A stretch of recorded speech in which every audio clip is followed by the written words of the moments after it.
Why do people who love Jesus, trust the Bible, and take their faith seriously end up in completely different places on end times? Part of the answer is simpler than we think. Every single one of us comes to Scripture with assumptions. We bring expectations about what prophecy should look like. We bring ideas about how God communicates. We bring theological frameworks we didn't invent, but inherited. And those assumptions shape how we read the Bible. Here's the first truth, though. Scripture itself tells us our understanding is partial. 1 Corinthians 13:12 says, "We see in a mirror dimly." That means even sincere, careful readers are working with limited perspective, not because truth is fuzzy, not because God is unclear, but because we are finite. That single reality explains a lot. Faithful Christians read the same passages, they pray, they study, they compare Scripture with Scripture, and they still reach different conclusions about timing, sequence, and structure. That doesn't mean truth is up for grabs. It means interpretation happens within human limits.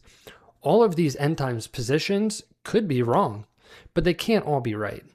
This is not saying every view is equally true. It means faithful Christians are trying to account for complex biblical data in different ways.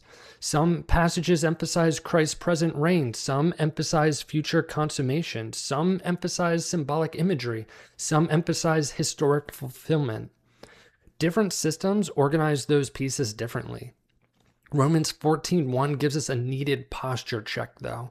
Welcome one another, even when there are differences in disputable matters, without passing judgment on motives. Paul isn't saying doctrine doesn't matter. He's saying not every disagreement equals heresy. Ephesians 4:4-6 shows us what unites believers. One body, one spirit, one hope, one Lord, one faith, one baptism, one God and Father. Notice what's missing. No timeline, no chart, no millennium label.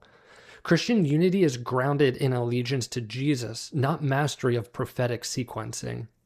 So why study the end times at all? Because how you understand the end times will largely shape how you read the Bible. It affects how you read Revelation. It affects how you read the Old Testament prophets. It affects how you read the Gospels. We'll see this as we unpack the end times in this series. Eschatology isn't a hobby topic. It quietly influences your whole interpretive lens. However, when we forget our unity, tribalism grows, fear grows, suspicion grows. When we remember it, humility grows, patience grows, charity grows. And that posture actually honors Scripture more, not less.